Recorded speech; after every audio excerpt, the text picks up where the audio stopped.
The day the divorce was finalized, I wore white. Not because I was celebrating, not exactly. I wore it because blood shows better on white. Symbolism, presentation, precision. He was late, of course. Probably spent the morning screwing her one last time in the office I decorated. The one with the walnut desk and the framed degrees he never earned alone. I knew he'd come in smug, expecting me to cry, to beg, to fall apart like some discarded storyline in his life. Instead, I handed him the pen. Sign. He blinked. That's it? I nodded. That's it. And he smiled. That smile. The same smug curl of the mouth he wore when he thought I didn't know. When his secretary answered my calls with a little too much sugar in her voice. When she giggled like I was some joke they shared between orgasms. But I wasn't laughing. We met 11 years ago in a rainstorm, like every cliché I used to believe in. He offered me his coat, and I, young, exhausted from building something out of nothing, took it. I took him too. We built a business, an empire together. I handled the numbers. He handled the charm.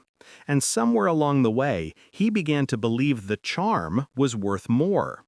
He started coming home late. New shirts, different cologne, that distant tone he used when he thought I was boring. I brushed it off at first, rationalized.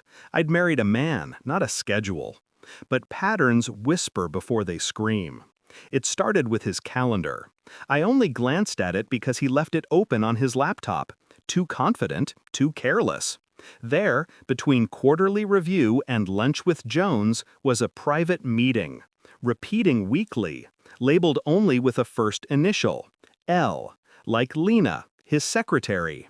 And beneath it, another event she must have scheduled for him, a recurring appointment with a divorce attorney, booked 2 months before he even told me we had grown apart. That night, I made dinner, salmon, his favorite. I smiled, kissed his cheek, and toasted to us. He thought I was still in the dark. I wasn't. See, I didn't scream, didn't cry, didn't even ask him why. That would have given him power. No, I got to work. The next morning, I called our accountant. Split our finances, I said, quietly. I want my half liquid. He hesitated. Does he? He will. Then I hired my own lawyer, not a cheap one, a pit bull in pearls who'd shredded men like him before breakfast. I transferred all intellectual property tied to the company, my code, my designs, into a new LLC under my maiden name, hidden in plain sight. And Lena, sweet, stupid Lena, she helped me without knowing it. Every appointment she scheduled, every meeting she accidentally forwarded to my inbox, she gave me a roadmap to his betrayal. I sent flowers to the office on her birthday, attached a note. Thanks for all your help. Couldn't have done it without you. I spent 6 months building my exit. I let him believe I was losing. I played soft, confused, slow, the poor, abandoned wife.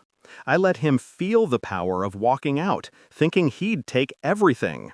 Until today. Until he signed those papers with that arrogant little flick of his wrist, not realizing the company was gone, the assets gone.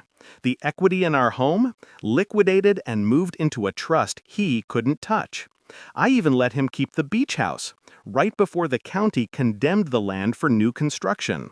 He'd find that out next week. Oh, and Lena, she was fired. By the board, my board. Because while he was busy planning my erasure, I was buying votes, securing allies, one by one, quietly. He looked up after signing.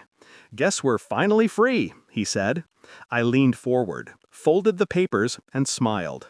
Oh, I've been free for a while. His brow creased, that dumb little furrow that always appeared when he realized too late that he missed something. What's that supposed to mean?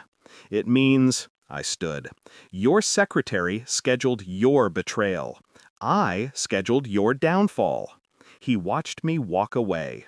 No outburst, no apology, just silence. Because what do you say to someone who played the long game better than you ever saw coming? I didn't turn around. I didn't need to. I'd already won. And I wore white, because blood shows better on white.